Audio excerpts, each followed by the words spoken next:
Assalamualaikum warahmatullahi wabarakatuh. Berjumpa lagi dengan saya, Latifah Darza, di channel YouTube Belajar Kapan Saja. Nah, saya ingatkan bagi kalian yang baru bergabung di channel YouTube ini, jangan lupa untuk like dan subscribe agar channel ini terus berkembang dan bermanfaat untuk orang banyak. Nah, selanjutnya di hari ini, di video ini kita akan belajar tentang kaidah pencacahan. Kita lanjutkan materi yang kemarin sudah kita bahas, yaitu kita akan membahas subbab permutasi dan kombinasi. Nah, sebelumnya untuk belajar permutasi dan kombinasi, kita harus tahu dulu apa itu notasi faktorial. Nah, di sini akan saya jelaskan apa itu notasi faktorial. Nah, misalnya di sini ada 5, kemudian diikuti tanda seru. Nah, tanda seru ini kalau dalam matematika itu kita namakan dengan notasi faktorial. Nah, gimana cara bacanya ini? 5, terus ada tanda serunya, itu kita baca dengan 5 faktorial. Nah, terus gimana? Artinya apa itu 5 faktorial? Nah, 5 faktorial itu nanti kita artikan sebagai 5 dikalikan 4, dikalikan 3, dikalikan 2, dikalikan 1. Jadi kita kalikan dengan bilangan sebelumnya sampai mentok di 1. Nah, misalnya ini aja lagi 8 faktorial, berarti nanti jadinya 8 kali 7 kali 6 kali 5 kali 4 kali 3 kali 2 kali 1. Itu. Kalau misalnya ada 4 faktorial, berarti nanti juga tinggal 4 dikalikan 3 dikalikan 2 kali 1. 2 faktorial, berarti nanti tinggal 2 dikali 1. Kemudian kalau 1 faktorial berarti sama dengan 1. Nah, terus ini ada catatan khusus, catatan tambahan bahwa 0 faktorial itu adalah sama dengan 1. Nah, gitu. Nah, ini ya, kita coba menghitung notasi faktorial. Misalnya ini ada 6 faktorial dibagi 3 faktorial. Nah, kalau nggak ada faktorialnya, kita kan biasanya hitung 6 bagi 3 itu kan langsung aja ya. 6 dibagi 3 sama dengan 2. Nah, kalau di notasi faktorial, kita nggak boleh seperti itu. Nah, kita harus menjabarkan dulu 6 faktorial itu sama dengan berapa? Nah, ini kan 6 faktorial kali 3 faktorial. Berarti 6 faktorialnya kita jabarkan menjadi 6 kali 5 kali 4 kali 3 kali 2 kali 1. Kemudian 3 faktorialnya adalah 3 kali 2 kali 1. Nah, kalau udah dijabarkan, barulah kita boleh mencoret yang bisa atau yang sama. Nah, ini di sini di atasnya ada 321. Di bawahnya juga ada 321, maka bisa kita cari 6 faktorial bagi 3 faktorial adalah 6 kali 5 kali 4. Berapa? 6 kali 5, 30 kali 4, 120. Nah, lagi kita kasih contoh misalnya ada 8 faktorial dibagi 5 faktorial dikalikan 2 faktorial. Nah, sama, kita jabarkan dulu. Ini ada 8 faktorial, nih kita jabarkan menjadi 8 kali 7 kali 6 kali 5 kali 4 kali 3 kali 2 kali 1. Kemudian di sini ada 5 faktorial, berarti 5 kali 4 kali 3 kali 2 kali 1. Dan 2 faktorial ini juga kita jabarkan menjadi 2 kali 1. Nah, setelah itu kita boleh coret mana ada yang bisa dicoret apa tidak. Nah, berarti kalau udah, ini sama ya. 5 kali 4 kali 3 kali 2 kali 1. Mana yang bisa dicoret? Nah, yang bisa dicoret adalah ini. 5 kali 4 kali 3 kali 2, 1. Bawahnya juga ada 5 kali 4 kali 3 kali 2 kali 1. Nah, terus ini di bawah masih ada 2. Ini ada 8 kali 7 kali 6. Berarti kan 6 sama 2 bisa dicoret ya. Ini sama ini. Berarti kan 6 bagi 2 hasilnya adalah 3. Nah, sehingga kita bisa hitung hasilnya tinggal 8 kali 7 kali 3. Atau sama dengan 168. Kita ya paham bagaimana cara menghitung atau menentukan hasil dari operasi faktorial. Nah, sekarang kita akan lanjutkan masuk ke permutasi dan kombinasi. Nah, biasanya banyak sekali yang keliru atau tidak bisa membedakan mana itu permutasi dan mana itu kombinasi. Nah, jadi di sini saya akan menekankan pada kalian menunjukkan apa bedanya permutasi dan kombinasi. Nah, mohon semuanya diingat-ingat dan dipahami benar-benar apa itu permutasi dan kombinasi. Nah, di sini saya akan menjelaskan bahwasanya permutasi, ya, permutasi itu kata kuncinya adalah memperhatikan urutan, memperhatikan urutan. Nah, contoh kasusnya kayak gimana? Misalnya nih ada dari 10 siswa akan dipilih 3 orang yang akan dijadikan ketua, sekretaris, dan bendahara. Nah, berarti dari 10 mau dipilih 3 orang. Jadi ketua, sekretaris, dan bendahara. Ya, sini tak tuliskan nih sebagai ketua, sekretaris, dan bendahara. Misalnya yang pertama itu ketuanya adalah Ani, kemudian sekretarisnya Beni, bendaharanya Cici, kemudian susunan kedua adalah ketuanya Beni, sekretarisnya Cici, dan bendaharanya Ani. Nah, kalian perhatikan. Pertama, ini kan ketuanya Ani, sekretarisnya Beni, bendaharanya Cici. Yang kepilih adalah Ani, Beni, Cici. Nah, yang kedua, ini ketuanya adalah Beni, Cici sebagai sekretaris, dan bendaharanya Ani. Dua kasus ini, dua kejadian ini kan beda. Walaupun sama-sama yang terpilih itu kan Ani, Beni, dan Cici. Tapi ketika kita balik urutannya, itu maknanya itu sudah berbeda.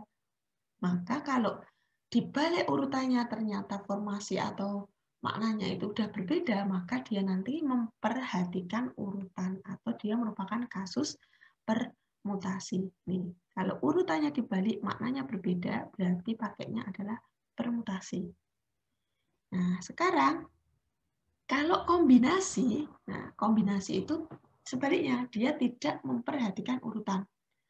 Nah, contoh kasusnya gimana? Misalnya, sama-sama nih, ada 10 siswa, akan dipilih 3 siswa yang akan mewakili sekolah untuk menjadi satu tim lomba cerdas cermat. Nih, sebenarnya kan sama ya, dari 10 mau dipilih 3. Ini juga dari 10 mau dipilih 3. Nah, kalau kita mau milih ini sebagai satu tim di lomba cerdas cermat, kan dia mau mewakili sekolah untuk menjadi satu tim lomba cerdas cermat. Nah, misalnya nih, yang kepilih adalah Ani, Beni, dan Cici. Kemudian bisa juga kepilih Beni, Cici, dan Ani. Walaupun urutannya ini beda, yang pertama Ani, Beni, Cici, yang kedua Beni, Cici, Ani, tapi mereka kan sama kan pada wae yang memilih. Yang terpilih itu 3 orang itu, dia akan menjadi satu tim. Gitu.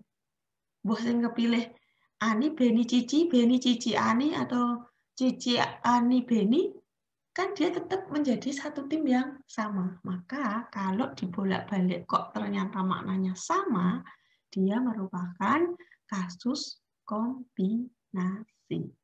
Nah, begitu. Selanjutnya, kalau udah tahu apa bedanya kombinasi dan permutasi, di sini juga ada rumusnya untuk permutasi. Tadi permutasi itu kan yang memperhatikan urutan, rumusnya adalah ini.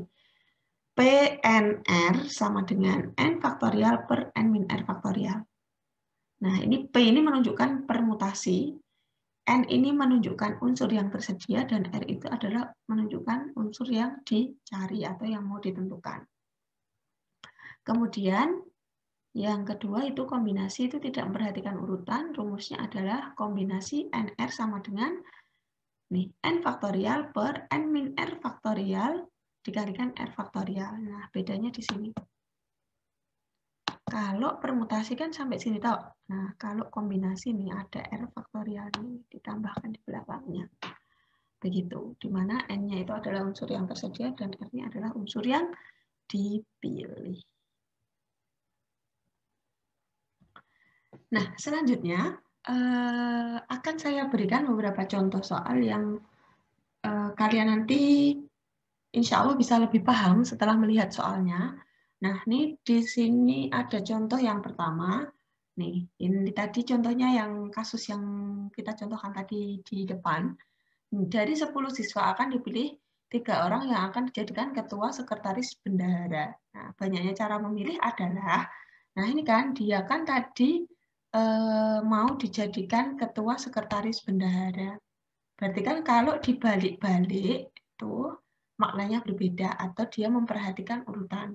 Karena memperhatikan urutan berarti nanti dia pakainya adalah permutasi. Sekarang kita lihat.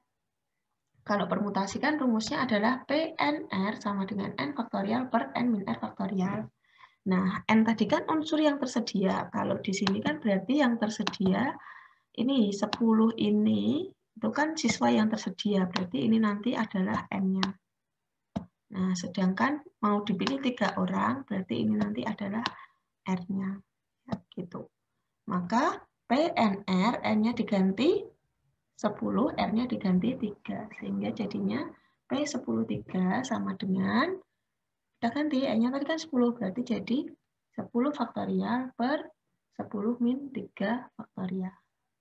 Nah, kita hitung menjadi 10 faktorial bagi 7 faktorial. Sama dengan 10-nya kita jabarkan menjadi 10, 9, 8, 7, 6, 5, 4, 3, 2, 1 per 7 faktorialnya jadi 7, 6, 5, 4, 3, 2, 1. Terus ada yang bisa kita coret di sini dari 7 di sini, sehingga tinggal tersisa 10 kali 9 kali 8. Nah, sama dengan 720 cara. Begitu. Contoh selanjutnya, dari 10 siswa, ini contohnya yang tadi ya, akan dipilih 3 orang yang akan mewakili sekolah untuk menjadi satu tim lomba cerdas cermat. Berapa banyak cara untuk memilih tim lomba? Nah, ini kan tadi udah dijelaskan juga, kalau dia itu, kalau untuk memilih 3 orang tanpa posisi tertentu, berarti kan dia tidak memperhatikan urutan. Karena tidak memperhatikan urutan, maka kita pakainya adalah kombinasi. Nah, kombinasi kombinasi NR. Nah, berarti N faktorial per N min R faktorial dikalikan R faktorial. N sama R-nya siapa? N sama R-nya ya ini.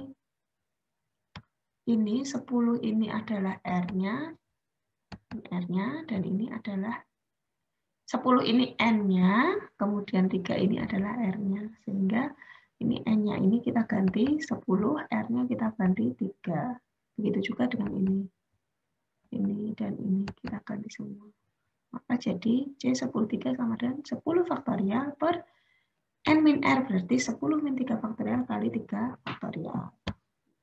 Itu berarti 10 faktorial per 7 faktorial kali 3 faktorial. Nah ini 10-nya saya jabarkan jadi 10 kali 9 kali 8 kali 7 faktorial. Nih, kalau mau ditulis kayak gini juga boleh. Tapi biar hemat tempat di sini tak tuliskan aja 7 faktorial. Kenapa kok berhenti 7 faktorial? Karena bawahnya ada 7 faktorial, jadi nanti bisa dicoret. Nih, ini 7 faktorialnya tetap, terus 3 faktorialnya saya jabarkan menjadi 3 kali 2 kali 1. Nah, sehingga ada yang bisa dicoret nggak? Ada dong. Siapa? 7 faktorial dengan 7 faktorial. Kemudian 3 itu sama 9. Di sini berarti masih sisa 3.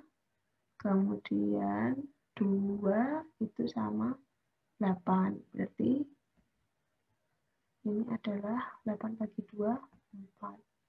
Nah, sehingga 10 kali 3 kali 4 sama dengan 120 cara. Nah, itu caranya membedakan kombinasi dan permutasi. Saya lanjutkan ya, contoh lagi. Nih. Dalam suatu ujian terdapat 10 soal. Dari soal nomor 1 sampai nomor 10. Jadi soalnya ada 10, nomor 1 sampai 10.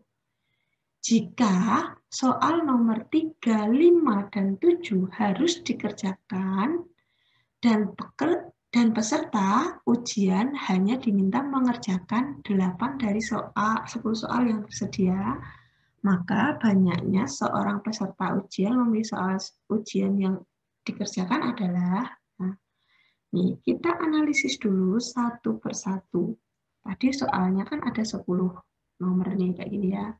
1, 2, 3, 4, 5, 6, 7, 8, 9, 10. Kemudian ada nomor yang wajib dikerjakan nih. Nomor 3, 5, dan 7 itu kan harus dikerjakan. Berarti ini nomor 3, 5, dan 7 itu kan harus dikerjakan. Kemudian peserta ujian hanya diminta mengerjakan 8 dari 10 soal yang tersedia. Nah, sekarang kita lihat, tadi 3 udah dikerjakan. Berarti kan nomor 3, nomor 5, dan nomor 7 kan harus dikerjakan. Berarti soal yang bisa dipilih itu kan tinggal nomor 1, 2, 4, 6, 8, 9, 10. Ya kan, ada 7 soal. Kemudian, tadi kan siswa disuruh mengerjakan 8 soal. 3 soalnya udah nomor 3, 5, dan 7. Berarti kan dari 8 soal udah dikerjakan 3. Berarti soal yang bisa dipilih itu kan tinggal 5.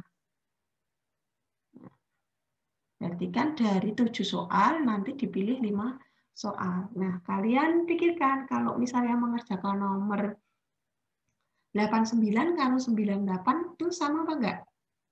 Nomor 89 dan 98 itu kan sama ya, dikerjakan walaupun nomornya ubah aturan urutannya, maka dia maknanya kan tetap sama kan.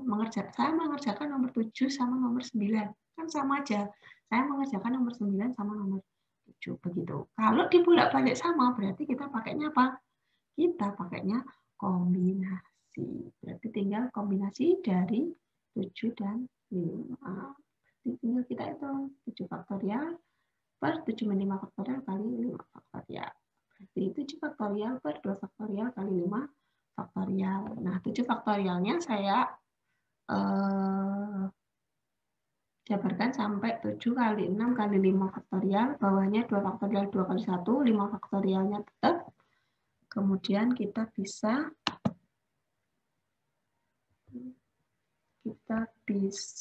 coret-coret. Siapa? 5 faktorial dengan 5 faktorial. 2 dengan 6. Ini sama dengan 3. Berarti tinggal 21 cara. Begitu. Mungkin ada yang mau ditanyakan. Sebenarnya bawah-bawah masih ada beberapa contoh. Cuman saya kira sampai sini dulu. Nanti di video selanjutnya akan saya bahas lebih banyak lagi soal-soal seri-seri soal yang pakai permutasi dan kombinasi. Begitu.